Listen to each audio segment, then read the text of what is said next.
V V G Ramji 2026 July 1ರಿಂದ official ಆಗಿ ಏನಾಗೈತಿ ಅಂತಂದ್ರೆ ಇಡೀ ಭಾರತ ದೇಶದಾದ್ಯಂತ ಅನ್ವಯ ಆಗಿದೆ. ಪಿ ಬಿ ಜಿ ರಾಮ್ಜಿ ಯೋಜನೆಯಡಿ ಕೆಲಸ ಮಾಡ್ತಕ್ಕಂಥವ್ರಿಗೆ ಏನು ಮಾಡ್ಯಾರು ಅಂತಂದ್ರೆ ದರವನ್ನು ಪರಿಷ್ಕರಿಸ್ಯಾರ. ನೋಡ್ರಿ, ರಾಷ್ಟ್ರೀಯ ಮಟ್ಟದೊಳಗೆ ಸರಾಸರಿ ದಿನಗೂಲಿ ದರ 298.8 ಪೈಸೆಯಿಂದ 327.4 ಪೈಸೆ ತನಕ ಪರಿಷ್ಕರಣೆ ಮಾಡ್ಯಾರ. ಅಂದ್ರೆ ಟೋಟಲ್ ದಿನಕ್ಕೆ 28 ರೂಪಾಯಿ ಜಾಸ್ತಿ ಆಗೈತಿ. ಸರಾಸರಿ ಅಂದ್ರೆ ನ್ಯಾಷನಲ್ ಲೆವೆಲ್ದಾಗ 10% ಏನಾಗೈತಿ ಅಂದ್ರೆ ಜಾಸ್ತಿ ಆಗೈತಿ. ಮತ್ತು ರೂಲ್ಸ್ ಮಾಡ್ಯಾರ 300 ರೂಪಾಯಿಗಿಂತ ಕಡಿಮೆ ಕೂಲಿ ಕೊಡುವಂಗಿಲ್ಲ, 300 ರೂಪಾಯಿಗಿಂತ ಜಾಸ್ತಿನೇ ಇರಬೇಕು ಅಂತ ಹೇಳಿ ಸಚಿವಾಲಯ ಹೇಳೈತಿ. ನೋಡ್ರಿ, ರಾಜ್ಯದಲ್ಲಿ ಕೂಡ 382ಕ್ಕೆ ಏರೈತಿ. ನೋಡ್ರಿ, ಕರ್ನಾಟಕದಲ್ಲಿ ಮೊದಲ ನರೇಗಾ ಅಥವಾ ಮನ್ರೇಗಾ ಅಂತ ಏನು ಕರಿತಿದ್ರು 2025ರಿಂದ 26 ಇಲ್ಲಿ ತನಕ 370 ರೂಪಾಯಿ ಇತ್ತು. ಮತ್ತು ಇದೇನಾಗ್ತೈತಿ ಅಂದ್ರೆ ಜಾಸ್ತಿ ಆಗ್ತದೆ. ಓಕೆ, ಇನ್ನು ಇಡೀ ಭಾರತದೊಳಗೆ ಹೈಯೆಸ್ಟ್ ಎಲ್ಲಿ ಅಂತಂದ್ರೆ ಹರಿಯಾಣದೊಳಗೆ 409 ರೂಪಾಯಿ. ಹರಿಯಾಣದೊಳಗೆ ಹೈಯೆಸ್ಟ್. ಇದು ಎಕ್ಸಾಮಿಗೆ ಪ್ರಶ್ನೆ ಬರ್ಬೋದು, ಗಮನ ಇರಲಿ. ಓಕೆ, ನೆಕ್ಸ್ಟ್ ಬರ್ತಕ್ಕಂಥ ಎಕ್ಸಾಮ್ಗೆ ಇದು ಪ್ರಶ್ನೆ ಆಗೇ ಆಗ್ತದೆ. ಆಮೇಲೆ ಗೋವಾದೊಳಗೆ 406 ರೂಪಾಯಿ ಐತಿ. ಆಮೇಲೆ ಕೇರಳದೊಳಗೆ 401, ಆಮೇಲೆ ತಮಿಳುನಾಡೊಳಗೆ 345, ಮಹಾರಾಷ್ಟ್ರದಾಗ 317, ತೆಲಂಗಾಣ 308. ಇಷ್ಟ ಏನು ಮಾಡತ್ತಾರು ಅಂತಂದ್ರೆ ದಿನಗೂಲಿಯನ್ನು ಏರಿಕೆ ಮಾಡಿರ್ತಕ್ಕಂಥದ್ದು. ಹಾಗಾದ್ರೆ ಈ ಬಿ ಬಿ ಜಿ ರಾಮ್ಜಿ ಅಂತಕ್ಕಂಥದ್ದು ಏನು ಅಂತೇಳಿ ನಾವು ನೋಡ್ದಾಯ್ತು ಅಂದ್ರೆ Viksit Bharat guarantee for Rozgar and Ajeevika mission Gramin ಅಂತೇಳಿ ಬರ್ತದೆ ಬಿ ಬಿ ಜಿ ರಾಮ್ಜಿ ಅಂತೇಳಿ. ಮೊದಲು ಇದನ್ನ ಮನ್ರೇಗಾ ಅಂತ ಕರಿತಿದ್ರು. ಮನ್ರೇಗಾ ಅಂದ್ರೆ Mahatma Gandhi national rural employment guarantee scheme ಅಂತ ಹೇಳಿ ಕರಿತಿದ್ರು. ಇದು ಈ ಬಿ ಬಿ ಜಿ ರಾಮ್ಜಿ ಅಂತಕ್ಕಂಥದ್ದು ಮನ್ರೇಗಾನ ಏನು ಮಾಡೈತಿ ಅಂದ್ರೆ ರಿಪ್ಲೇಸ್ ಮಾಡಿದ. ಅಂದ್ರೆ Mahatma Gandhiji national rural employment guarantee scheme ಏನಿತ್ತು ಮನ್ರೇಗಾ, ಅದರ ಅಪ್ಡೇಟೆಡ್ ವರ್ಷನ್ ಯಾವುದು ಅಂದ್ರೆ ಬಿ ಬಿ ಜಿ ರಾಮ್ಜಿ ಅಂತೇಳಿ. ಓಕೆ, ಇದನ್ನ 2026 ಜುಲೈ 1ರಿಂದ ಏನು ಮಾಡ್ಯಾರು ಅಂತಂದ್ರೆ ಕಾರ್ಯಗತಗೊಳಿಸ್ಯಾರು ಅಂತ ಹೇಳಿ ನೋಡ್ತೀವಿ. ಹೆಂಗಪ್ಪ ಅಂತಂದ್ರೆ ಮೊದಲು ಆಲ್ಮೋಸ್ಟ್ ಕೇಂದ್ರ ಸರ್ಕಾರನ ಕೊಡ್ತಿತ್ತು. ಈಗ ಏನು ಮಾಡ್ಯಾರು ಅಂತಂದ್ರೆ ಅದನ್ನ 60-40 ಅಂತ ಮಾಡ್ಯಾರ. ಅಂದ್ರೆ ಟೋಟಲ್ ಸೆಂಟ್ರಲ್ ಸ್ಪಾನ್ಸರ್ಡ್ ಇದ್ದಂಗಿತ್ತು ಮೊದಲು. ಈಗ ಏನು ಮಾಡ್ಯಾರ ಅಂದ್ರೆ ಪ್ರಾಯೋಜಿತ ಅಂದಂಗೆ ಆಗಿಬಿಡ್ತು. ಅಂದ್ರೆ ಅಲ್ಲಿ ಕೇಂದ್ರನೂ ಹಾಕಬೇಕು, ಆಮೇಲೆ ರಾಜ್ಯನೂ ಹಾಕಬೇಕು. ಸೆಂಟ್ರಲ್ 60% ಕೊಟ್ರೆ ಸ್ಟೇಟ್ 40% ಕೊಡಲೇಬೇಕು. ಇದು ನಾರ್ಮಲ್ ಸ್ಟೇಟ್ಗಳು. ಇನ್ನು 90:10 ಯಾವಪ್ಪ ಅಂದ್ರೆ ನಾರ್ತ್ ಈಸ್ಟರ್ನ್ ಸ್ಟೇಟ್ಗಳು ಏನು ಬರ್ತಾವೆ, ಈ ಸಪ್ತ ಸಹೋದರಿ ರಾಜ್ಯಗಳು ಅಂತ ಏನು ಕರಿತೀವಲ್ಲ ಅವ, ಮತ್ತು ಹಿಮಾಲಯನ್ ಸ್ಟೇಟ್ಸ್, ಇವಳಿಗೆ 90% ಕೇಂದ್ರ ಸರ್ಕಾರ ಕೊಟ್ಟರೆ 10%ನ ಯಾರು ಕೊಡಬೇಕು ಅಂತಂದ್ರೆ ರಾಜ್ಯ ಸರ್ಕಾರದವ್ರು ಕೊಡಬೇಕು. ಇನ್ನು ಯೂನಿಯನ್ ಟೆರಿಟರಿಗಳದಲ್ಲ, ಎಲ್ಲಿ ಲೆಜಿಸ್ಲೇಷನ್ ಎಲ್ಲಿಲ್ಲ ಅಲ್ಲಿ ಯಾವ ಯೂನಿಯನ್ ಟೆರಿಟರಿಗಳು ಇರೋ ಕೇಂದ್ರಾಡಳಿತ ಪ್ರದೇಶಗಳು, ಲೆಜಿಸ್ಲೇಚರ್ ಇಲ್ಲದ ಕೇಂದ್ರಾಡಳಿತ ಪ್ರದೇಶಗಳಿಗೆ 100% ಏನಪ್ಪಾ ಅಂತಂದ್ರೆ ಸೆಂಟ್ರಲ್ ಸ್ಪಾನ್ಸರ್ ಮಾಡ್ತದೆ. ಓಕೆ, ಇಷ್ಟು.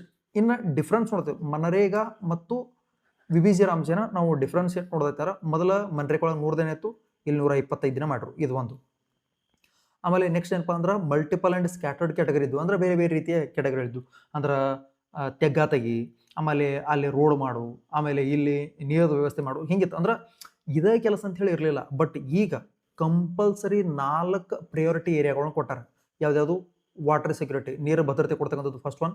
ಆಮೇಲೆ ರೂರಲ್ ಇನ್ಫ್ರಾಸ್ಟ್ರಕ್ಚರ್. ಅಂದ್ರೆ ಮೊದಲೊಂದು ಯಾವುದೋ ಒಂದು ತೆಗ್ಗ ತೆಗೆದು ಏನು ಮಾಡ್ತಿದ್ರು ಅಂತಂದ್ರೆ ಬಿಲ್ ಹಾಕಿ ಫೇಕ್ ಬಿಲ್ ತೆಗೆದು ರೊಕ್ಕ ತೊಗೊಂಡ್ಬಿಡ್ತಿದ್ರು. ಆದ್ರೆ ಸರ್ಕಾರ ಈಗ ಶೇನೆ ಆಗೈತಿ, ಅವ್ರೇನು ಮಾಡಕತ್ತಾರಂದ್ರೆ ನೀವು ಒಂದು ಏನಾದರೂ ಅಸೆಟ್ ಆಗುವಂಗೆ ಮಾಡ್ರಿ. ಓಕೆ, ಅಂದ್ರೆ ನಿಮ್ಮ ಗ್ರಾಮಗಳನ್ನ ಉದ್ಧಾರ ಮಾಡ್ಕೊಳ್ತಕ್ಕಂಥ ಕೆಲಸ ಮಾಡ್ರಿ, ನೀರಿನ ವ್ಯವಸ್ಥೆ ಸರಿಯಾಗಿ ನೋಡ್ಕೊಳ್ರಿ. ಆಮೇಲೆ ಗ್ರಾಮೀಣದೊಳಗೆ ಏನಾದರೂ ಮೂಲಭೂತ ಸೌಕರ್ಯಗಳಿದ್ದಂದ್ರೆ ಸೌಕರ್ಯಗಳ ಬಗ್ಗೆ ಕೆಲಸ ಮಾಡ್ರಿ. ಆಮೇಲೆ ಲೈವ್ಲಿಹುಡ್ ಆ್ಯಂಡ್ ಕ್ಲೈಮೇಟ್ ರೆಸಿಲಿಯನ್ಸ್. ಹಾಗಾಗಿ ಒಂದು ವಾಟರ್ ಸೆಕ್ಯೂರಿಟಿ, ಇನ್ನೊಂದು ರೂರಲ್ ಇನ್ಫ್ರಾಸ್ಟ್ರಕ್ಚರ್, ಆಮೇಲೆ ಲೈವ್ಲಿಹುಡ್, ಆಮೇಲೆ ಕ್ಲೈಮೇಟ್ ರೆಸಿಲಿಯನ್ಸ್. ಹಿಂಗೆ ಎಲ್ಲಿ ಉಪಯೋಗಕಾರಿ ಆಗ್ತಿಲ್ಲ ಜನರಿಗೆ ಅಲ್ಲಿ ಕೆಲಸ ಮಾಡ್ರಿ.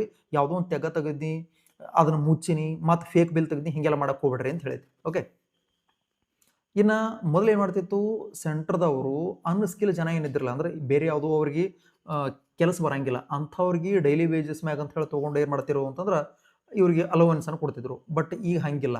ಓಕೆ, ಸ್ಟೇಟ್ ಕಾಸ್ಟ್ ಶೇರಿಂಗ್ ಐತಿ. ಈಗ 60-40 ಮೋಸ್ಟ್ ಆಫ್ ಸ್ಟೇಟ, 90:10 ಯಾವುದು ಸರ್ಟನ್ ಸ್ಪೆಷಲ್ ಕ್ಯಾಟಗರಿ ಯಾವ್ದಾವ್ದು ನೋಡ್ತೀವಿ ನಾವು, ಹಿಮಾಲಯ ಮತ್ತು ಈಸ್ಟರ್ನ್ ಸ್ಟೇಟ್ಗಳು ನೋಡ್ತೀವಿ. ಆಮೇಲೆ 100% ಯಾವುದು ಅಂತಂದ್ರೆ ಈ ಒಂದು ಯಾವುದು ಲೆಜಿಸ್ಲೇಚರ್ ಇಲ್ಲದ ಒಂದು ಯೂನಿಯನ್ ಟೆರಿಟರಿಗಳಿಗೆ.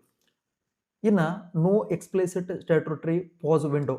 ಅಂದ್ರೆ ಅಲ್ಲಿ 100 ದಿನ ಅಂದ್ರೆ 100 ದಿನ ಯಾವಾಗ ಕೆಲಸ ಇರ್ತೈತೆ ಅವಾಗ ಕೆಲಸ ಮಾಡಬೇಕು. ಬಟ್ ಈಗ ಮಾಡ್ಯಾರಪ್ಪ ಅಂತಂದ್ರೆ 60 days ಪಾಸ್ ಅನ್ನು ಕೊಟ್ಟಾರ. ಇಲ್ಲಿ pass in the sense agricultural pass ಅಂತ ಹೇಳಿ ನಾವು ಇದು ಕರಿತೀವಿ. ಏನಾಗ್ತಿತ್ತು ಅಂತಂದ್ರೆ ಯಾರ್ಯಾರು ಮನ್ರೆ ಒಳಗೆ ಮೊದಲು ಕೆಲಸ ಮಾಡ್ತಿದ್ರಲ್ರಿ, ಅವ್ರಿಗೆ ಕೆಲಸ ಬಂತಂದ್ರೆ ಅವ್ರು ಹೋಗ್ಬಿಡ್ತಿದ್ರು. ಕೆಲಸ ಬಂತು ಅಂದ್ರೆ ಹೋಗ್ಬಿಡ್ತಿದ್ರು. ಈ ಹೊಲದಾಗ ಕೆಲಸ ಮಾಡಕ್ಕೆ ಯಾರಿಗೂ ಸಿಗ್ಲಾತಿತ್ತು. ಈಗ ಪೀಕ್ ಟೈಮ್ ಒಳಗೆ ಬೆಳೆ ಮಾಡೋದಾಗಿರ್ಬೋದು, ಆಮೇಲೆ ಮತ್ತು ಬೇರೆ ಬೇರೆ ರೀತಿಯ ಕೃಷಿ ಕೆಲಸಗಳು ಮಾಡೋದಾಗಿರ್ಬೋದು, ಅಲ್ಲಿ ರೈತರಿಗೆ ಕೆಲಸ ಮಾಡಕ್ಕೆ ಜನ ಸಿಗ್ತಿದ್ದಿಲ್ಲ. ಮನೆ ಒಳಗೆ ನಂಗೆ ಪೇಮೆಂಟ್ ಐತಿ ಅಂತ ಹೇಳಿ ಏನು ಮಾಡ್ತಿದ್ರು ಅಂದ್ರೆ ಹೋಗಿಬಿಡ್ತಿದ್ರು.